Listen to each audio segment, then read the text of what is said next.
바울에게 있어서 부활 주님과의 만남은 그의 인생의 A와 B씨를 나누었다고 할 수 있을 것입니다. 그래서 바울의 서신서들을 보면 부활을 굉장히 강조하고 있다는 사실을 발견하게 됩니다. 특별히 고린도전서 15장은 부활장이라고 이야기하는데, 만약에 if 우리에게 부활이 없다면 우리의 믿음은 헛것이고 우리는 거짓증인 거짓말쟁이고 우리는 여전히 죄 가운데 살아갈 수밖에 없고, 먼저 그리스도 안에서 잠자는 성도, 먼저 죽은 성도도 다 폭망한 것이고 우리는 온 세상에서 가장 불쌍한 자들이다. 한마디로 이야기하면은 예수님의 부활이 없다면 신자들의 믿음은 다 꽝이다. 다음 기회도 없는 거예요. 다 꽝 아시죠, 여러분? 단무지. 이게 아무것도 아니에요. 다 꽝이다. 예수 사기꾼에게 속아서 역사적 대사기 사건에 연루된 자들이 우리라는 것이죠. 우리 거짓말쟁이라는 거예요. 그러나 주님 부활하심으로 말미암아 우리의 믿음도, 우리의 전하는 복음도, 천국도, 영생도, 죄 씻음도 다 진실이며 또 사실이라는 것이 증명되었습니다. 주님의 부활로 말미암아 사도 바울은 그의 믿음이 새롭게 되었고 그의 삶의 방향과 목적이 새롭게 되고 그의 겸손과 은혜가 완전 새롭게 되는 그런 계기가 부활하신 주님과의 만남이었습니다. 이제 이 부활의 능력으로 살아가는 삶의 원리를 사도 바울은 오늘 고린도전서 15장을 통해서 말씀하고 있는데요. 그 원리가 좀 특이합니다. 첫 번째, 날마다 죽는 신앙으로 거듭났다 말씀하고 있습니다. 다 같이 읽어보겠습니다. 형제들아, 내가 그리스도 예수 가진 바 너희에 대한 나의 자랑을 두고 단언하노니 나는 날마다 죽노라. 아멘. 예수님 부활하셨으면 그 부활의 능력으로 정복하고 그 부활의 능력으로 살아야 되잖아요. 사도 바울은 반대로 이야기하는 거예요. 예수님 부활하셨으니까 나는 부활의 능력으로 사는 것이 아니라 죽는 능력으로 산다라고 이렇게 말씀하고 있습니다. 나는 날마다 죽노라. 교회 이름들 중에 예쁜 이름들이 참 많이 있습니다. 찾아보니까 새날교회도 예쁘고, 그죠? 평강교회, 저기 원래 평강이니까 평강교회잖아요, 그죠? 제가 그전에 부목사로 섬겼던 안락교회, 그 안락동이었어. 안락교회 이름이 예쁘죠. 무슨 숲하는 교회들도 요즘 많아요. 뭐 도시숲이니 뭐 큰 숲이 하는 그런 교회들도 있고, 부활교회, 능력교회, 다 예쁜 이름들이 많은데 그 이름을 가지고 이름대로 장점을 살려서 우리가 아름다운 교회를 이루어 보자 하는 그런 마음이 담겨져 있을 것입니다. 사도 바울에게 만약에 우리 교회가 대저중학교회인데 이름을 바꿔달라고 이름을 하나 추천해 주십시오. 그러면 뭐라고 이름을 지을까요? 날마다 죽는 교회, 날죽교회로 지으시오. 이름 멋지죠? 날죽교회. 내가 좀 살려고 그러면은 나는 날마다 죽노라. 날죽교회. 오늘 특별히 너희에 대한 나의 자랑을 두고 단언한다 이렇게 얘기하는데, 이 단언이라는 말은 법정이나 사람들 앞에서 확신을 가지고 선포한다, 증언한다 그런 뜻입니다. 공식적으로 나는 당신들 앞에서 분명히 선포합니다. 나는 날마다 죽겠습니다. 나는 날마다 죽는 삶을 살겠습니다. 왜요? 예수님 부활하셨으니까. 부활의 능력은 부활의 능력으로 뭔가 막 일으키고 사는 것이 아니라 부활의 능력으로 죽는 능력이라고 사도 바울은 분명하게 말씀하고 있습니다. 부활하신 주님을 만나고 나니까 사도 바울은 죽음을 초월하는 믿음을 가지게 되었습니다. 그런 본문들이 참 많이 나오는데요. 특별히 로마서 14장 8절에서 9절을 한번 읽어보겠습니다. 우리가 살아도 주를 위하여 살고 죽어도 주를 위하여 죽나니 그러므로 사나 죽으나 우리가 주의 것이로다. 이를 위하여 그리스도께서 죽었다가 다시 살아나셨으니 곧 죽은 자와 산 자의 주가 되려 하심이라. 살아도 주를 위해서 살고 죽어도 좋다는 거예요. 주를 위하여 죽는 것도 아무 상관없다는 거예요. 사도 바울에게 있어서 이제 죽음이라는 것은 하나의 계기에 지나지 않는 것이지, 그 이후에 천국이 너무나 분명하고 부활이 너무나 분명하기 때문에 사는 것이 무슨 의미고 죽는 것이 무슨 의미냐. 사나 죽으나 오직 주님만을 위하여 살겠습니다.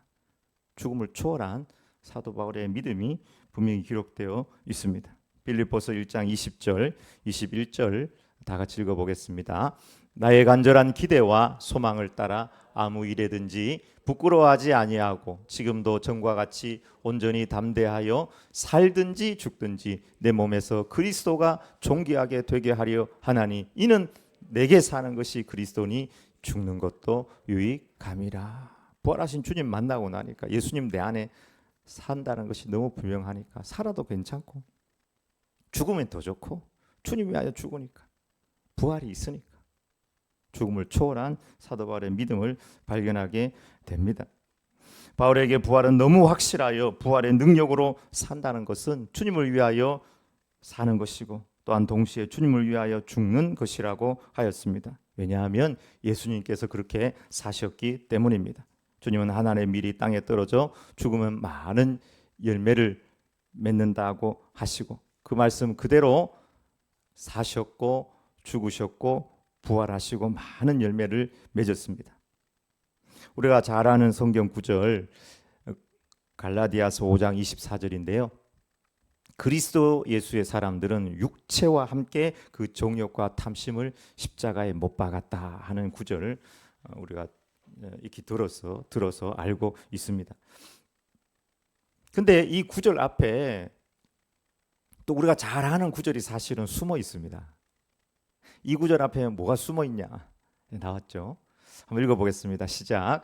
오직 성령의 열매는 사랑과 희락과 화평과 오래 참음과 자비와 양성과 충성과 온유와 절제니 이 같은 것을 금지할 법이 없느니라. 그렇게 하고 24절에 그리스도 예수의 사람들은 육체와 함께 그 정욕과 탐심을 십자가에 못 박았느니라. 성령의 열매는 나의 육체와 정욕과 탐심을 십자가에 못 박을 때, 성령님을 따라 행하면서 내가 죽을 때 그 안에서 그곳에서 성령님의 열매가 맺어진다는 사실이 성경에 그대로 기록이 되어 있습니다. 여러분의 성질이 잘 죽던가요? 잘 안 죽죠. 성격이 막 불뚝불뚝 올라오고 감정이 올라오고 내 시각, 내 관점 이런 것이 참 잘 안 죽습니다. 내가 사람을 바라보고 세상을 바라보고 교회를 바라보고 하는 이런 관점들이요 생각보다 잘 죽지 않습니다. 내 목적과 내 욕망이 잘 사라집니까? 우리의 정욕과 탐심이 십자가에 못 박히는 그곳에서 성령님의 열매가 맺혀진다고 하였습니다. 여러분 도저히 품기 어려운 사람들이 있습니까? 가룟 유다까지 품으신 예수님을 바라보면서 우리도 품기를 원합니다. 이를 악물고라도 품으시길 바랍니다. 그곳 가운데서 내가 죽으면 성령님의 열매 맺혀질 것입니다. 도저히 기뻐할 수 없는 자리에 있습니까? 오랜 두려움과 우울이 켜켜이 여러분 안에 쌓여 있습니까? 극심한 스트레스 속에서 새와 들풀과 꽃들을 바라보면서 하나님을 찬양하고 말씀에 순종하셨던 예수님을 바라보시길 바랍니다. 희락의 열매가 맺혀질 것입니다. 십자가를 세우는 곳곳마다 사실은 성령님의 열매가 맺혀진다는 것이 사도 바울의 고백이고 가르침입니다. 두 번째, 그렇다면 날마다 죽는 삶은 어떤 삶일까? 32절부터 34절입니다. 읽어보겠습니다. 내가 사람의 방법으로 에베소에서 맹수와 더불어 싸웠다면 내게 무슨 유익이 있으리요? 죽은 자가 다시 살아나지 못한다면 내일 죽을 터이니 먹고 마시자 하리라. 속지 말라. 악한 동무들은 선한 행실을 더럽히나니 깨어 의를 행하고 죄를 하나님을 알지 못하는 자가 있기로 내가 너희를 부끄럽게 하기 위하여 말하노라. 사도 바울은 죽기는 죽는데 날마다 죽는다 이렇게 얘기하잖아요. 어제 한번 죽었으면은 그걸로 끝난 거 아닌가요? 근데 사도 바울은 I die every day라고 이렇게 이야기하고 있습니다. Every day. 날마다 죽는다는 그 의미 속에는 어떤 것들이 포함되어 있을까? 두 가지라고 생각을 하는데요. 하나는 사람의 방법과 죄에 대하여 죽는 것이고, 하나는 사명을 위하여 순종하는 삶을 살아가는 것입니다. 하나는 사람의 방법과 죄에 대해서 내가 죽는다는 것이고, 하나는 사명을 위하여 날마다 순종하는 삶을 사는 것입니다. 사도 바울은 사명을 위하여 어렵고 힘든 길을 날마다 순종하는 삶을 살았습니다. 사도 바울이 한번 고린도 후서에서 자기가 고생한 이야기를 고린도 교인들이 하도 사도 바울을 괴롭히니까 한 적이 있습니다. 바울의 막 사도권을 가지고 막 공격을 하고 막 못생겼다고 그러고, 사도 바울이 조금 덜 생겼다고 그래요. 나중에 천국 가서 확인해 보면 알겠지만 덜 생겼다고. 그런데 저런 얼굴에서 어떤 그런 말씀이 나오지 막 이러고, 성령님께서 저런 얼굴에도 역사하는가 막 이러기도 하고. 그때 사도 바울이 자신의 사도권을 공격하는 사람들에게 자신의 고생했던 이야기를 하는데, 한번 얼마나 고생했는지 한번 읽어보도록 하겠습니다. 그들이 그리스도의 일꾼이냐 정신없는 말을 하거니와 나는 더욱 그러하도다. 내가 수고를 넘치도록 하고 옥에 갇히기도 더 많이 하고 매도 수없이 맞고 여러 번 죽을 뻔하였으니 유대인들에게 40에서 하나 감한 매를 5번이나 맞으며 3번 태장으로 맞고 1번 돌로 맞고 3번 파선하고 일주야를 깊은 바다에 지냈으며 다음 여러 번 여행해서 강의 위험과 강도의 위험과 동족의 위험과 이방인의 위험과 시내의 위험과 광야의 위험과 바다의 위험과 거짓 형제 중의 위험을 당하고 또 수고하며 애쓰고 여러 번 자지 못하고 줄이며 목마르고 여러 번 굶고 춥고 헐벗었노라. 이 외의 일은 고사하고 아직도 날마다 내 속에 눌리는 것이 있으니 곧 모든 교회를 위하여 염려하는 것이라. 저기도 보면 빨간 글자로 날마다라고 되어 있잖아요. 날마다. 사도 바울이 날마다 사명에 순종하면서 죽을 고생을 했던 것입니다. 선교의 일을 하면서 40에 한한 감한 매를 5번이나 맞았다는. 주의 일을 하다가 태형을 당하고 돌에 맞고, 복음 전하다가 돌에 맞은 적 없잖아요. 아니 뭐 조금만 이렇게 오해받을 힘든 일이 있으면은 십자가고 뭐고 집어 던져보고 사명이고 뭐고 다 던져버리죠. 어제 좋다가 오늘 확 돌아서는 게 우리의 신앙 아닙니까? 부활하신 주님을 만나고 나니까 사도 바울이 어떤 어려움이 오더라도 나는 사명을 위하여 날마다 죽는 삶을 살아가겠습니다. 그렇게 고백하였습니다. 복음을 위하여 살았고 복음을 위하여 또 죽었습니다. 어떤 분과 이야기를 하다가 그분은 나의 사명은 가정이다 이렇게 이야기하더라고요. 특별히 한국 남성들은 세상 어떤 남성들보다 아내와 자녀들에 대한 책임감이 강하다고 합니다. 나는 가정의 울타리다. 맞습니다. 가정이 소중합니다. 가정을 돌보지 마라는 말은 성경 어디에도 없습니다. 그러나 우리는 더 크고 영원한 완전한 가정, 주님이 주인 되는 천국을 바라보며 수고하여야 할 것입니다. 이 땅의 양식도 물질도 중요합니다. 그러나 주님은 우리에게 썩지 않을 영원한 양식을 위하여 일하라고 하셨습니다. 썩을 양식을 위하여 일하지 말고 영생하도록 있는 양식을 위하여 하라.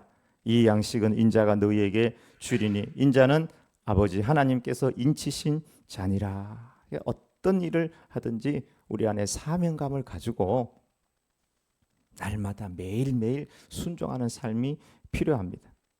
섹스피어라는 유명한 문학가가 있죠. 1564년에서 1616년까지 살았던 분인데, 이분이 한 번은 영국 런던의 음식점에 들어갔는데 모든 사람들이 일어나가지고 막 존경을 표하고 악수하자 그러고 인사하고 막 칭찬하고 환영을 했습니다. 그래서 앉아서 식사를 하는데 저 밖에 마당에 어떤 사람이 마당을 쓸고 있는데 그 사람이 한숨을 푹푹 쉬는 거예요. 아휴, 마당을 쓰는데. 그래서 섹스피어가 일어나서 왜 당신 마당을 쓸면서 이렇게 실망하며 한숨을 쉽니까? 그러니까 똑같은 사람인데 당신이 들어올 때는 많은 사람들이 일어나서 환영하고 악수하고 축복하고 좋다고 그러는데 나는 이곳에서 밥벌이나 하려고 마당이나 쓸고 있는 인생, 내 인생 생각하니까 후 한숨만 나옵니다. 그때 섹스피어가 위로의 말을 하였다고 합니다. 친구여, 당신은 식당 마당을 쓸면서 밥이나 먹는 그런 사람이 아니라 하나님께서 지으신 지구의 한 모퉁이를 쓸고 있는 것입니다. 라고 분명하게 그의 직업에 대한 사명을 새롭게 딱 해줬다는 것이죠. 참 위로가 되는 말씀이잖아요. 우리가 직장 생활을 한다면 그 직장은 그냥 직장 생활을 하는 것이 아닙니다. 우리는 예수 믿는 사람으로 파송받은 사도로서 그곳 가운데서 직장 생활을 하는 생활 선교사입니다. 비신자 가정으로 시집과 장가를 갔다면 선교사로 파송받은 사명감을 가져야 할 것입니다.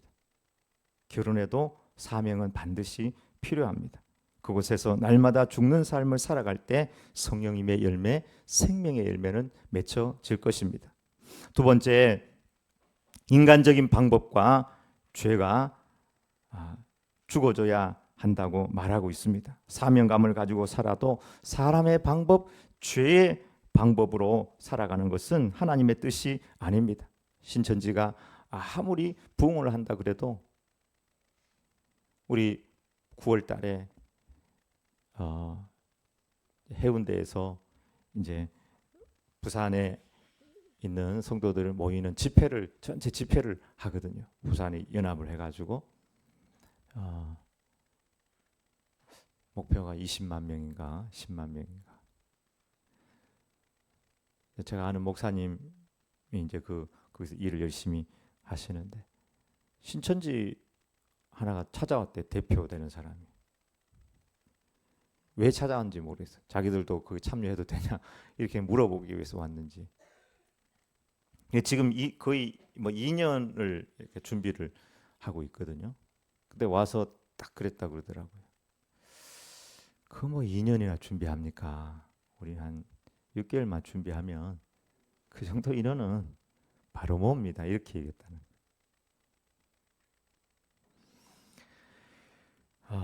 아무리 사람들을 많이 잘 모은다 할지라도 기성교회에 사람들을 보내가지고 양도덕질하는 것은 불법입니다. 그리고는 그걸 모략이라고 해서 정당화하는 것은 그것은 죄의 방법입니다. 선교 전도를 하는 것이 사람의 방법, 죄의 방법으로 하는 것은 성령의 열매가 맺혀지지 않습니다. 오늘 본문에 사도 바울이 에베소에서 맹수와 더불어 싸웠다면 내게 무슨 유익이 있으려, 이 맹수와 더불어 싸웠다는 말을 두 가지로 이제 해석을 하는데, 실제로 사도 바울이 그곳에서 이제 콜로세움 같은 데서 맹수와 더불어 싸웠다 하는 이렇게 해석하는 분들도 있고, 그러나 그곳에서 맹수 같은 사람들, 늑대 같은 사람들, 사자 같은 사람들과 싸웠는데 내가 사람의 방법으로 그들과 같이 화내고 고소고발하고 그렇게 싸우지 아니하였다. 근데 어느 게 더 맞을까? 후자가 더 맞다고 생각합니다. 왜냐하면 사도 바울은 로마 시민권을 가진 자라서 어떤 특별한 죄가 아니면은 특별한 죄라도 그렇게 사자에게 밥으로 던져질 그런 일들은 그에게 일어나지는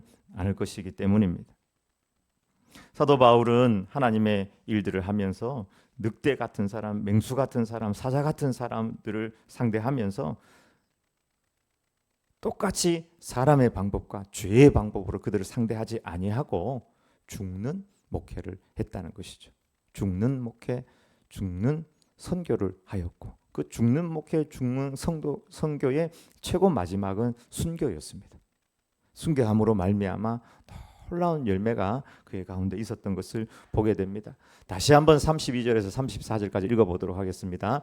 내가 사람의 방법으로 에베소에서 맹수와 더불어 싸웠다면 내게 무슨 유익이 있으리요? 죽은 자가 다시 살아나지 못한다면 내일 죽을 터이니 먹고 마시자 하리라. 속지 말라. 악한 동무들은 선한 행실을 더럽히나니 깨어 의를 행하고 죄를 짓지 말라. 하나님을 알지 못하는 자가 있기로 내가 너희를 부끄럽게 하기 위하여 말하노라. 하나님을 알지 못하고 부활을 알지 못하는 사람들은 사람의 방법, 죄의 방법으로 행실을 더럽히면서 자기들 마음대로 사역을 한다는 것이죠. 내가 죽는다는 것은 하나님의 방법으로 사역을 감당하는 것입니다. 모세는 한 번은 사람의 방법으로 일을 했던 사람이고 한 번은 하나님의 방법으로 일을 했던 사람입니다. 모세가 사람의 방법으로 일을 처리했을 때가 있었는데 언제였습니까? 그가 이집트의 왕자로 있을 때였습니다. 권력이 있을 때, 힘이 있을 때. 이집트의 왕자면 대단하잖아요. 지금도 그 사우디아라비아 이런데 유럽에 가서 왕자로 있으니까 대단하더라고요. 제가 어디 찾아보니까 왕자의 삶 이렇게 해가지고 나오는데 와. 집안에 들어가가지고 집을 거의 도시처럼 만들어놨어요. 자기 집이 거하는 이런 처소가 30채, 차는 뭐 수를 할 수가 없고 전용기가 뭐 몇 대씩 있고 왕자에서 지금 시대 민주주의인 지금 시대 그런 삶을 살아요. 근데 지나가다 보니까 자기 히브리 동족이 유대인 감독관에게 막 두들겨 맞고 있는 것을 딱 보았습니다. 여기서 이런 게 올라오는 거예요. 저놈이 왜 우리 히브리 동족을 때리지? 하면서 이런 게 막 올라오는 거예요. 별별 상상을 다 하고 있다가 걔 뒷모습하고 얼굴하고 딱 기억해놨다가 아무도 없을 때 이쪽으로 와라 해가지고는 이런 걸 가지고 막 피해가지고 죽여버리고 땅 파가지고 묻어버리고. 그래서 여러분 모세가 살인자였습니다. 그것 때문에 미디안 광야로 그게 이제 탄로나면서 바로가 잡아서 재판하려고 하니까 도망가 버리고 말았던 것이죠. 그때는 왕자였지만 사람의 방법으로 살았습니다. 그러나 그가 하나님의 종이 되어서 히브리 민족을 이끌 때에 이 백성들이 얼마나 수시로 불평을 하는 거예요. 모세 저거 끌어내려버리고 다른 지도자 세우자. 애굽으로 돌아가자. 옛날에 먹었던 거 옛날 얘기만 맨날 하는 거예요. 이 광야에서 우리 죽이려고 데리고 나왔느냐부터 시작해가지고 입이 이만큼 나고 여기서 이만큼 또 나오고 그러면서 별별 못된 짓을 다 할 때 옛날 같았으면 사람의 방법으로 하죠. 죄의 방법으로 하죠. 실제로 어느 그 부흥사 목사님 이야기 들어보니까 하도 그래가지고 하나 데려가서 산에 가서 들겨 팼다고 그러더라고. 그런 목사님도 있더라고요. 얼마나 화가 나는지. 그때 모세는 그 수많은 사람들이 자기 속을 뒤집고 힘들게 해도 어떻게 했습니까? 성경에 보니까 회막 앞에 가서 엎드리매. 모세의 방법은 이제 완전히 달랐습니다. 엎드리매. 성령님의 방법, 기도의 방법, 내가 죽는 방향으로. 하나님께서 화가 더 나셨어요. 이 백성 내가 다 죽여버리고 모세 너로 모세 족속을 만들겠다. 히브리 족속 필요 없다. 모세 족속을 만들겠다고 하니까 엎드려가지고 하나님을 막 뜯어 말리는 거예요. 엎드림의 여호와의 영광이 나타나니라. 기도의 방법, 성령님의 방법, 사랑의 방법, 내가 죽는 방법. 이 백성을 죽인다면 주님 저를 죽여주십시오. 저를 죽여주십시오. 사도 바울도 내 동족 구원받기 위해서 저는 제 이름이 생명책에 지워진다 할지라도 내 동족이 구원받는 것을 원합니다. 자기가 죽는 목숨을 걸고 그렇게 목회를 하였습니다. 사랑은 오래 참고 모든 것을 믿으며 모든 것을 바라며 모든 것을 견디느니라. 이런 부활의 능력은 참 지난 시간에도 얘기했지만 십자가 부활, 죽음과 부활은 동면의 양측면과 같습니다. 사도 바울은 부활의 능력은 부활의 능력으로 잘 사는 것이 아니라 부활의 능력이 내가 있는 현장에서 죽는 능력이 부활의 능력이라고 하였습니다. 안산에 있을 때 한 번은 노회를 하게 되었는데 목사님들도 장난이 아닙니다. 법이요 하면서 나올 때는 무서워요. 그때는 제가 부목사였기 때문에 우리 부목사님들 다 총대로 와 있는데 20몇 명이 쫙 앉아 있었습니다. 고은 목사님은 저 앞에 가 계시고 회의를 진행을 못해요. 왜냐하면 그 안에 두 파가 있어서 막 밀고 땡기고 하는 거예요. 아니 회의가 계획가 돼야지 뭘 진행하도록 하죠. 왜 계획가 안 되느냐? 아주 작은 건데 노회를 하기 전에는 사실 한 달 전에 공문이 가야 되거든요. 한 달 전에 도착이 안 했다는 거라. 한쪽에서는 발송을 한 달 전에 했다. 도착이 한 달 전에 해야지. 뭐 이런 거 가지고 이거는 불법 노예다 하면서 싸우는 거예요. 얼마나 싸웠냐 하면은 오전 내내 싸웠어요. 계획을 못해서 계획 선언을 못해서. 근데 고은 목사님이 갑자기 그 문제하고 아무 없는데 나가서 이 앞에서 큰절을 하더라고요. 갑자기 다 내 잘못입니다. 다 내 잘못입니다. 교회 가장 컸거든요. 10,000명 교회였으니까. 부목사님들 쫙 20몇 명이 앉아 있고 한데 다 내 잘못이다 하면서 그러니까 그제야 정치하는 사람들이 뒤에 가가지고 뭐 이야기하거든요. 받는 걸로 하고 시작하자고.